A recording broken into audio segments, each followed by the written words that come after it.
packed. After 4 kids, if you leave me, you're taking them all. We've worked out everything ever since. It was perfect. But now think about this. Who are you being mentored by? 2009, on our radio show, I had an author send me in a book. I thought the book looked pretty cool. He had a bunch of my heroes from network marketing that had written little testimonials. I thought this would be great. I opened up the first chapter. Read the first chapter. Thought this isn't very motivational. Read the second chapter. And then I put it down and started thinking, I'm pretty messed up and this guy knows it. I read his whole book, and we did a radio series on each chapter of that book. And I shared how my life had been impacted by that book. And the author called me on the phone and said, "Are you looking for somebody to be a coach?" I said, "I am." And for 1.5 years before he moved back to Australia, every Thursday morning for 1.5 hours, we would be on the phone together, mentoring me, listening to my objections, listening to my excuses, listening to my stupidity. But 1.5 years later, my marriage was better. My relationship with my kids was better. My business exploded because one man who had character showed me compassion, was confident in what he was doing, said, "I just want to be your coach and I'm not going to charge you for that." Now I got to coach him too because he didn't know who Jesus was. Now I'm not going to go down that trail here. But we had some awesome conversations. We had some great times together. He's a little older than me, he's 58. Married, just the cutest little thing. But she was from Australia. So he said, "I'm taking her home." They were my first international client, went over to Australia, started a network marketing company. But he always had a dream that had never been fulfilled in his whole life. He wanted a baby. And they tried, and they tried, and they tried.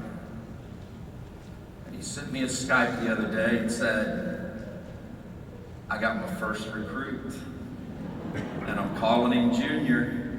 And shows me a picture of his baby. See, when you start showing people the right stuff, when you start getting your life in order, all kinds of things can happen. Now, I didn't help him have the baby, but I tell you what, he's got at least something there rolling for him. You have to do this, guys. Listen, I'm not up here, and we're having fun, but I'm serious. You want to change your business, you do what Taro. I hear him say this all the time. I just love him because, give him a round of applause. It's Taro that started this thing. He brought it where it is because you want to have a business. So listen, he's always saying this. And you want to know, somebody asked earlier today, they were having one of those leadership things. Y'all wish you could be too, but you didn't sneak in and I could have showed you how to got in here. You could listen. But here's the deal. Somebody asked him, "What do you do in your fun time when you're not working?" We own an investigation company too, so we just investigate everybody. And here's what he does. I'll tell you what he does. He shows up in Vegas to a big industry event because he hears some of the leaders are going to be there. And he tells them, "Thank you for being students in the business. Thank you for still learning," because that's what he was doing. He was learning. When there's a big conference where his peers are at, he shows up because he wants to learn. He wants to be as competent as he can be. Alec Clark is somebody that is just a dear friend, him and his wife. If you met his wife, awesome lady, awesome lady. If it wasn't for her, I wouldn't think he was real. I know. Now, Listen, I've watched him before Plexus go out, give ideas, give his all to a company, try to help them, try to be part of the team, try to lead them the way they need to. Think about it. This is pretty rocket. Crying out loud, I was at the second convention and nobody knew who I was. And that's not a bad thing. I got to eat some great New Orleans food. Nobody came out and bugged me. It was awesome. No pictures. It was great. But the room was the size of a store. And now you're filling this thing up with thousands of people. And it's because Alec had that dream back then. He was cheering. Oh, this is the idea. Here's how stupid I am. Listen, I've made some mistakes, but this has got to be the worst. We're sitting in the conference room. And they said, Troy, we want to start a card program. What do you think we should do? Now, I'm a redneck. And at that time, 75% of the company was from Mississippi. I didn't even know if they could spell Lexus, let alone Plexus. Okay? So I'm sitting there and said, hey, you know what I'd do? I'd go to the biggest Mississippi Ford dealer and I'd get trucks. I'd get trucks. That's why Alec has the job that he has. Okay? You see Ford and Plexus, it don't even rhyme. Okay? I didn't even know they had a Lexus dealership in Mississippi. That was the weird thing. Listen, you've got a crew here that are some of the most competent men I've ever met. I've met a lot. But the company that Alec tried to help and wouldn't listen to his guidance, which really allowed Carl to get a great partner and for you guys to get somebody that understands this industry. That company almost did $1 billion in 1 year. Almost. And a judge last week approved the foreclosure of that company for $15 million. It went like this, and it went like that.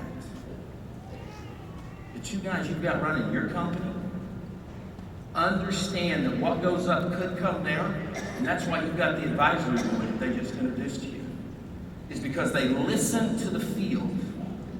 They call up and ask questions. They want to know who's in charge of the company, and it's you. They just run. But it's you guys that are doing it. And if you show competency to your team will grow. It isn't going to go exponentially like this. It's going to look like a heartbeat. Up, down, up, down, up, down. If you screw it up, it looks like a heart attack. Okay? You're going to have to work at it. Put a mastermind group. Think about this. If they've got a mastermind group, and they call it the advisory council or whatever they call it, why don't you have one? Why don't you have an advisory group? Now, Sarah Marble, I think, has an advisory group, because when I watched her documentary, she's got her mom, she's got John, she's got the girls, she's got everybody. You look, it's just this happy-go family, and it's like they're all doing Plexus, I think. It's one of those, it's like, daggone. And Celeste is no better. She's got everybody in the school. It's like, oh yeah, come on, let's just do the school thing, and everybody, but you gotta have a mastermind. Talk to your mom, talk to your dad. Talk to your pat. I don't care who it is. Get somebody and say, hey man, can you just be, I've got a client, and he pays me over here, 9 o'clock to 5 o'clock. If you're in leadership, you know I have work hours. But the mastermind is over here. And I left him backstage, but I carry 2 phones. One's business, and one's personal. He never calls me after 10 o'clock at night with anything on business. But he knows that he can call me after 10 o'clock at night to say, hey, I got something I want to talk to you about. And it's always a personal item.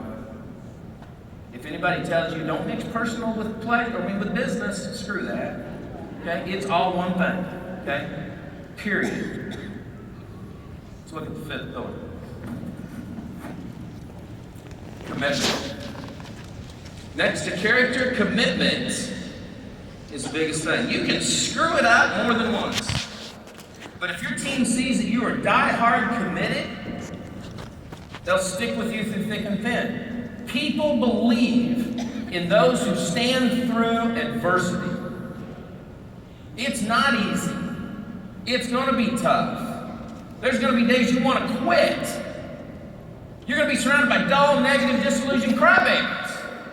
But if you just stick it out and you commit to this, then you're going to make it. But I also want to say something. If your heart's not in it, if you don't believe, if you think it's a bunch of hype, then don't let the door hit you in the butt.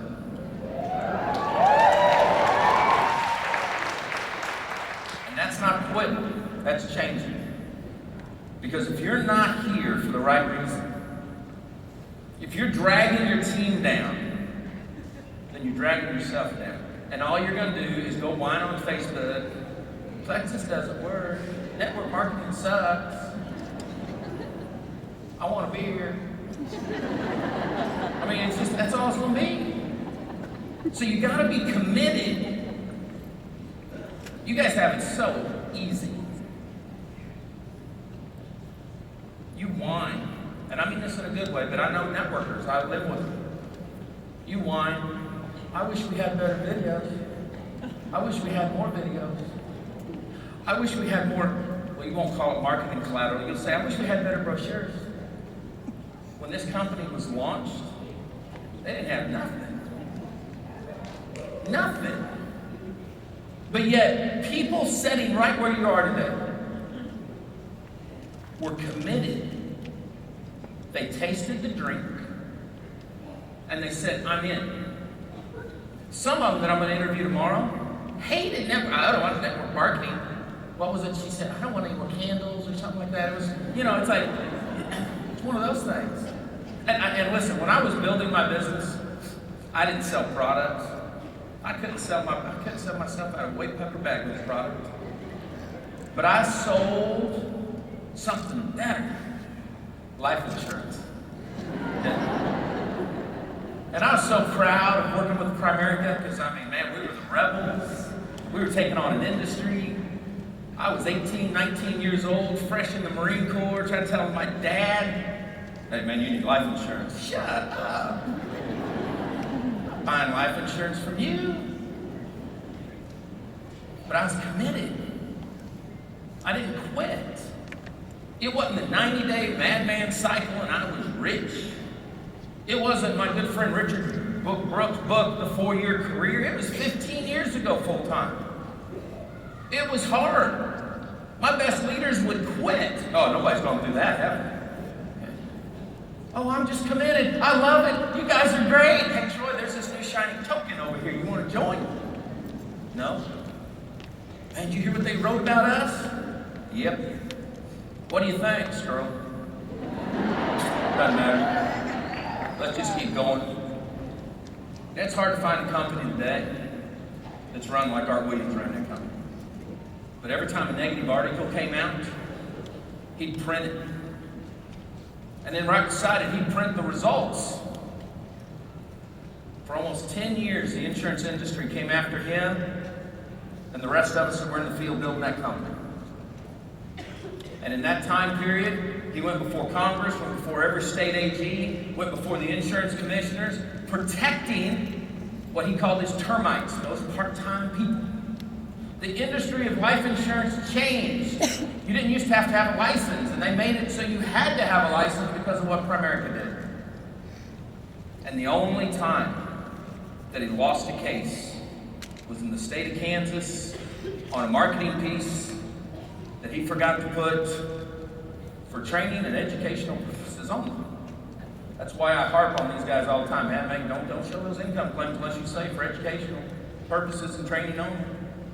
One time. But he never backed down because he was committed. Because he knew his why. And the rest of us did. We weren't selling life insurance. We're selling hope and opportunity. You're not selling some little pink drink. You're saying a life-changing event. Somebody lost how many pounds? 100 and some odd pounds she lost. I was sitting in Mississippi with a lady that was trying to, how many she had lost? 300? I mean, it was amazing. When you look at the testimonials, people lost weight. People had their blood sugar, I can't say that. People had other stuff, okay, that works. See, I'm not even in the company and they're gonna fire me if I'm not careful. Listen, you've gotta be committed. How are you gonna show trust and loyalty to your team? Think about this for a second. If you're committed to changing people's lives, you should be committed with changing your first, second, and third level. I'm not gonna talk about the fourth level till tomorrow. See, if you start changing the lives of the people on your first, second, and third level, they're going to start duplicating what you're doing. All of a sudden, it's going to go down 4, 5, and 6 levels.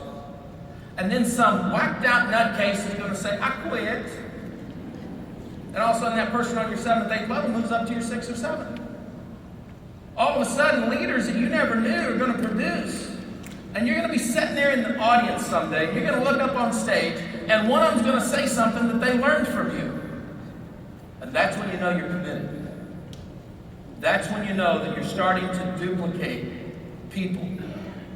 You do the same thing with your customers. If somebody says, it didn't work for me, man, what were you doing? Tell me how you were taking it. Are you getting any energy back? Are you walking more? What are you doing? It worked for me. And that didn't work like it. I didn't lose a bunch of them. I still got 80 pounds I want to lose. And maybe not.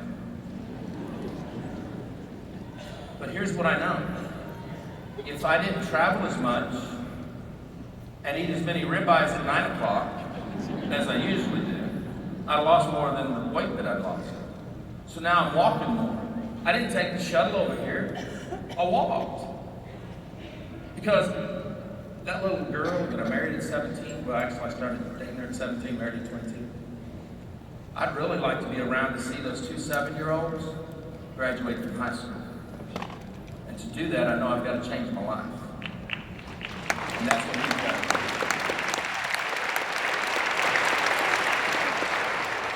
If you're going to be committed, it's going to take sacrifice. Paige texted me while I was sitting back there. And she said, I got a question for you. She goes, would it be a waste if we went ahead and signed a year's lease on a beach house? Because I told you, I'm renovating the house. She doesn't want to move back in. She may never move back in at this rate. Now, the way she worded it, honey, will this be a waste? So I wrote her back.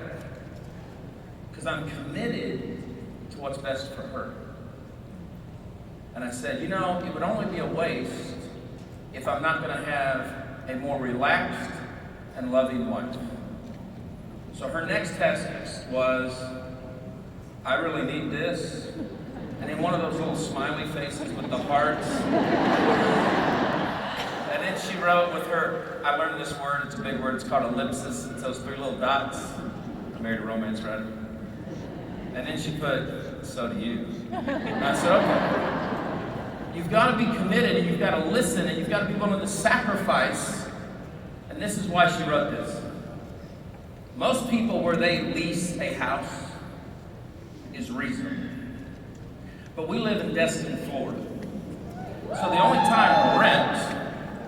time rent is reasonable is when nobody wants to be there, okay?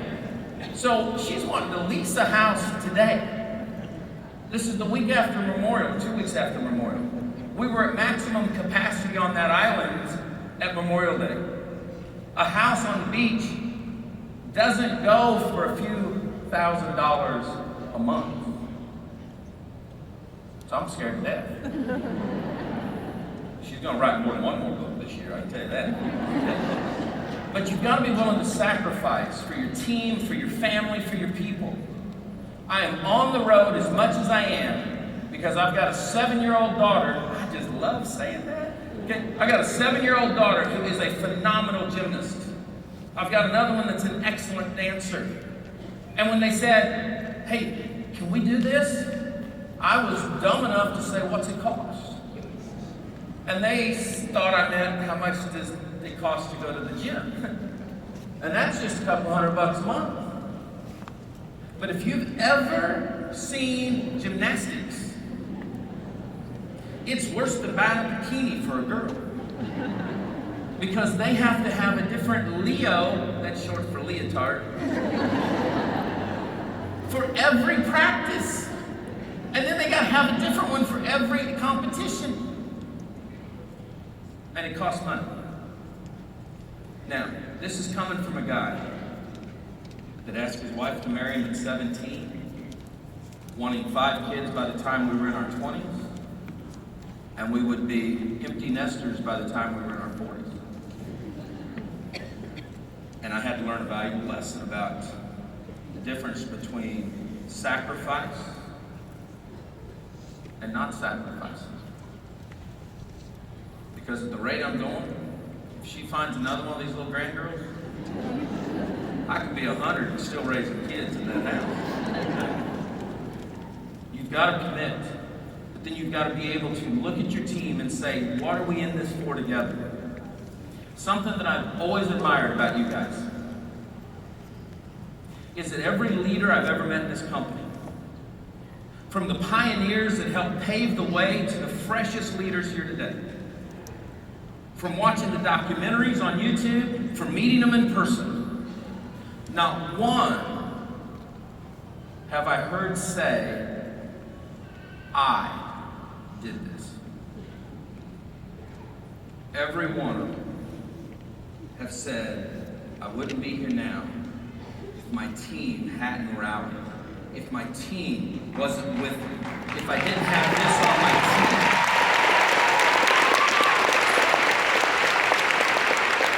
Leadership starts at the top. And if Tarl and Marianne and Alec and the rest of the crew back here wasn't committed to the leaders and committed to you, then the leaders wouldn't be committed to you. You've got something here that isn't going to work perfect all the time. They're going to screw it up sometimes. Something's going to break. Comp plan's not going to work. Back office is going to be trash. I don't care what the excuse is. If you stick it out, you can make it. Because you're going to be lured away for easy money. Somebody's going to see it on Facebook and say, hey, I see you're kind of a cool leader over there at Plexus. I got something better. You can make more money. Our product works better. Let me tell you something. Grass may look greener, but it's just as hard to mow. It's not easy over there either. Okay. And every time you quit and start all over, it puts you back at least 6 months. And here's what else it does. You start losing trust with your people on your team. I've got a man in this business. We've become friends. Grew his income in the late 90s, early turn of the century, to somewhere in the neighborhood, on average, between $500,000 and $800,000 a month. Grew up in the hoodie area of Atlanta. Wanted to change the hood, as he puts it. So he started giving while he was making all that money. And he'd buy cars for the people. He bought a school. He cleaned up houses, loved his mama, loves his kids, loves everybody around him. Although he never forgot where he was born, he forgot where he came from and never saved a dime.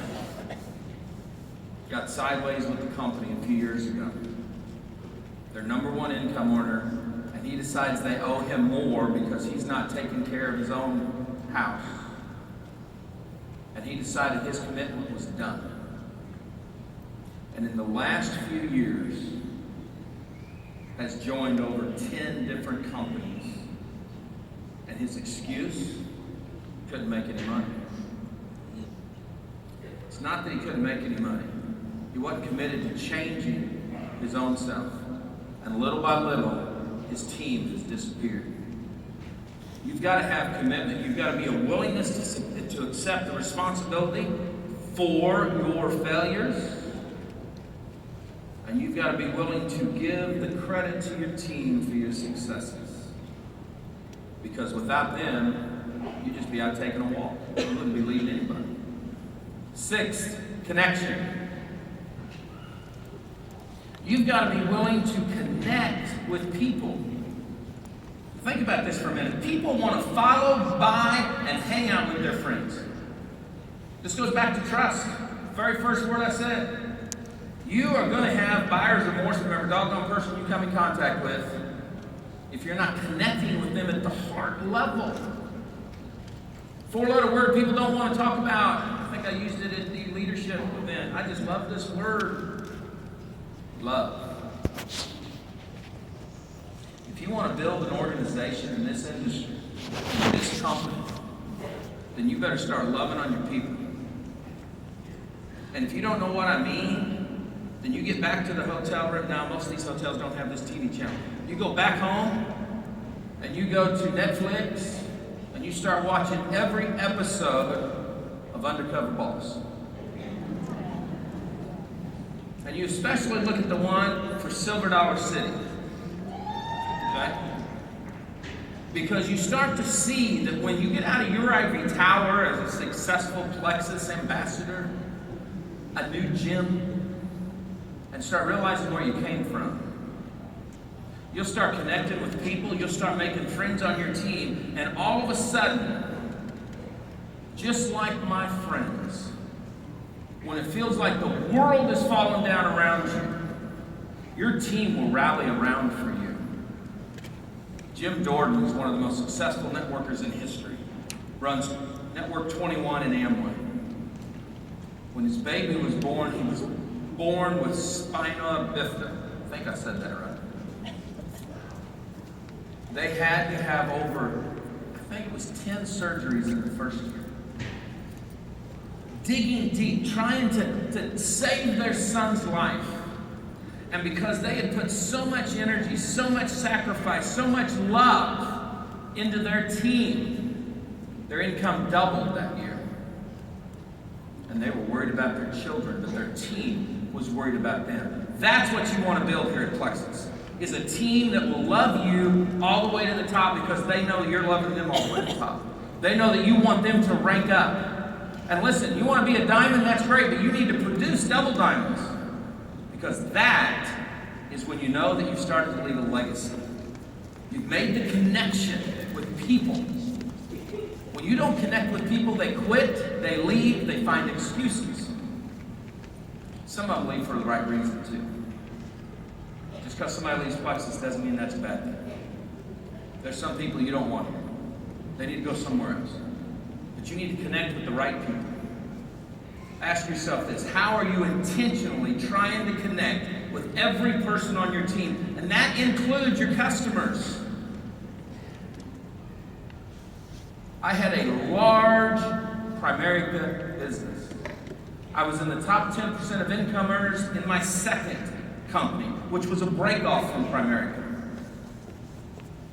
And I'll never forget, out of all those years, one event that shows connection. I'd sat down at a house, really weird house. It was round. Guy just doesn't like tornadoes, so we built a round house. And it was the first time I'd ever gone into a person's bathroom and there was a urinal. All they had was boys, and Mama didn't like sitting on a stool seat that, well, you know the rest. Okay. So it was a really weird house. But I sat down, I shared with him what I was doing, we looked at all of his policies, we studied what he'd been doing to leave something for his family in case of an untimely death. Wrote it all up. Stay in contact. It's not like Plexus. I didn't have no auto ship. You know, I mean, that's a policy gonna last for 15 years. But I'd call him, we'd hang out, we'd chat, we'd talk. And one day Lois, his wife, calls me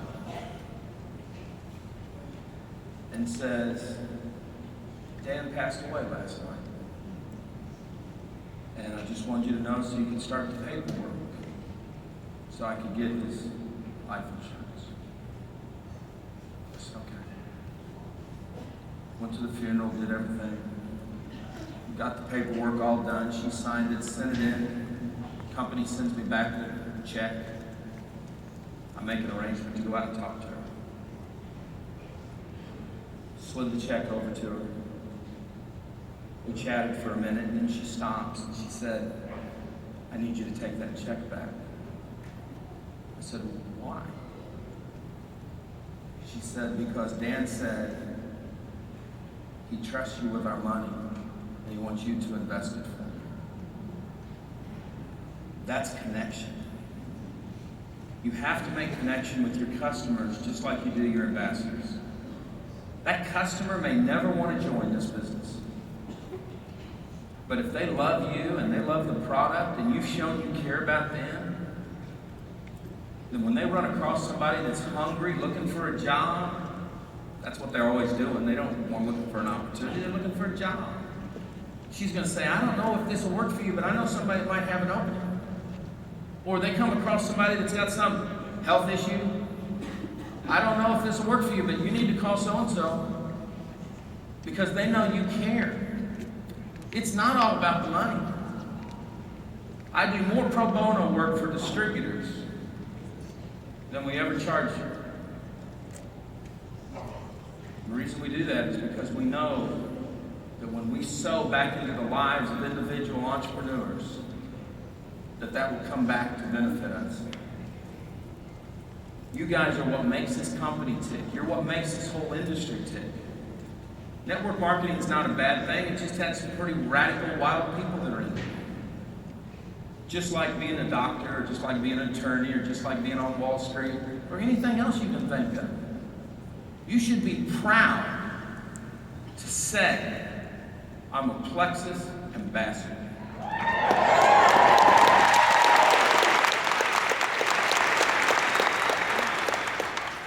So how can you intentionally connect with people? How can you collaborate with them? How can you help build their lives up? I challenge you for the next 90 days to focus on making connection with your team. Not with the easy ones. "Hey, girlfriend, let's go out." I'm talking about that dull, negative, disillusioned whiner on your team. That one that every time you talk to him, there is something that he goes, "Oh my gosh, why did I call him?" You start connecting, listen to what they're having to say, find out what the issue is. I had my son get ticked off. He runs my tech company. Livid at one of our clients.